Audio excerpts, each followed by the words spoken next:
নমস্কাৰ আসাম ফুডলৈ আপোনালোকক স্বাগতম মই আজি পাৰ মাংসত জালুক দি কেনেকৈ বনাম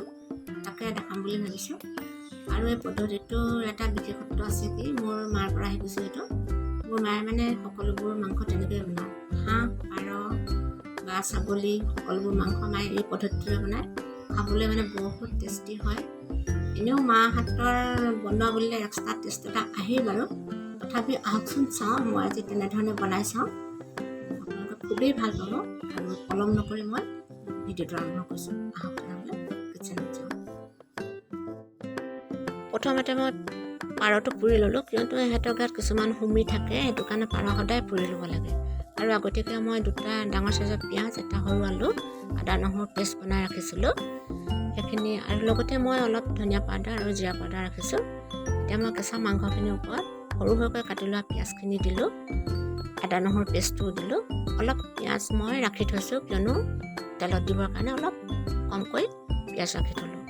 এতিয়া মই তাতে অলপ কেঁচা মিঠাতেল দিম আৰু তাৰ লগতে এতিয়া মই কি কৰিম খুব কম পৰিমাণৰ অকণমান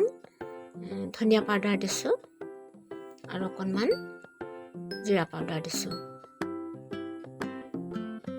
মোৰ তেল দিয়াটো অকণমান কম হ'ল আৰু অকণমান মিঠাতেল মই এড কৰি দিলোঁ লগতে মই এতিয়া হালধিও দি ল'ম আন্দাজমতে এতিয়া কি কৰিম মই গোটেই বস্তুখিনি এতিয়া মেৰিনেট কৰি ল'ম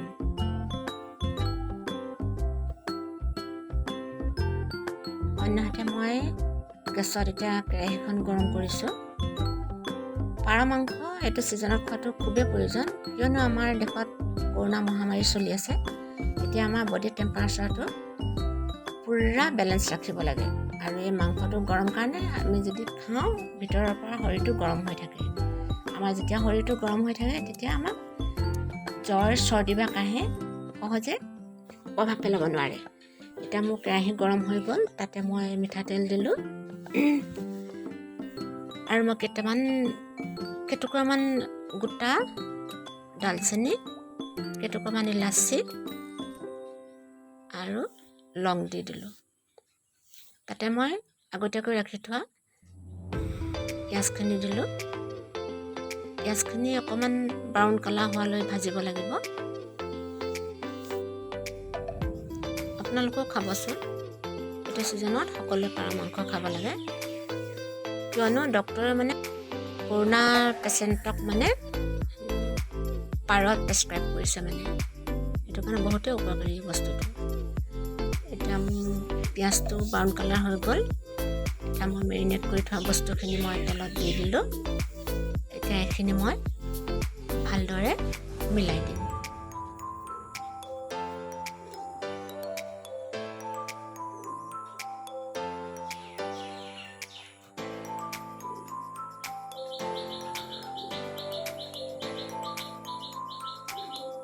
মই প্ৰথমতে নিমখ দিয়া নাছিলোঁ এতিয়া মই আন্দাজমতে নিমখ দি লৈছোঁ আৰু এতিয়া নিমখটো মই বস্তুখিনি অকণ ভালকৈ মিলাই দিলোঁ কিয়নো নিমখটো ভালকৈ নিমিলিলে অকণমান টেষ্টটো বেয়া হয় অকণমান ঢাকি থ'লোঁ মই আধা মিনিটৰ কাৰণে এতিয়া চাওকচোন পিঁয়াজটো ইমান ধুনীয়াকৈ সিজি গ'ল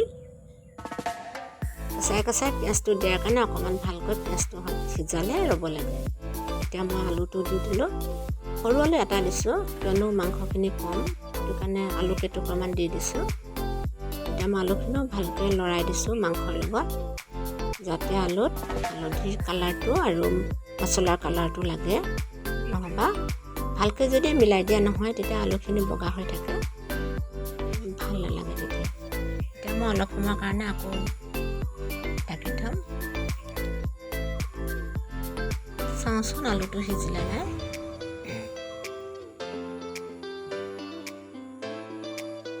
আলুটো সিজা নাই ভালদৰে মই আকৌ এবাৰ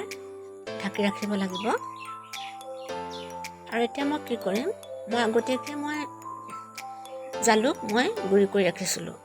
জালুকটো মানে কি মই আধা ভজা কৰি গুড়ি কৰি ৰাখোঁ কিয়নো তেতিয়া মানে অলপ ভাজি দিলে জালুকৰ স্মেলটো ভাল আহে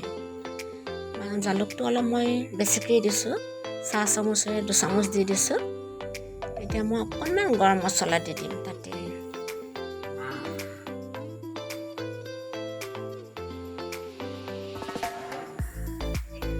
মই এইখিনিও ভালকৈ লৰাই দিম, জালুকটো যাতে মাংসখিনিত ভালদৰে সোমাই। খুব ভালকৈ লৰাই আকৌ আধা মিনিটমানৰ কাৰণে মই আলুটো ভালকৈ সিজিবৰ কাৰণে জুইটো কমকৈ ৰাখিছোঁ। আকৌ আধা মিনিটমানৰ কাৰণে মই ঢাকি ৰাখিলোঁ। এয়া এতিয়া চাওকচোন ইমান ধুনীয়া এটা কালাৰ হৈছে। মাংসখিনিতো সিজিলেই, আলুটো সিজিলে নাই মই চাওঁচোন বাৰু। আলুটো ভালকৈ সিজিছে, খুব ধুনীয়া কালাৰ হৈছে, গোন্ধটো খুব ভাল লাগিছে। এতিয়া মই কি কৰিলোঁ, অন্য হাতে এটা চচপেনত মই অকণমান গৰম পানী কৰি ৰাখিছিলোঁ, কিয়নো সোৱাদ তৰকাৰী এটাত যদি ঠাণ্ডা পানী দি দিয়ে তেতিয়া তাৰ টেষ্টটো মৰি যায়, সেইকাৰণে মই গৰম পানী দিওঁ।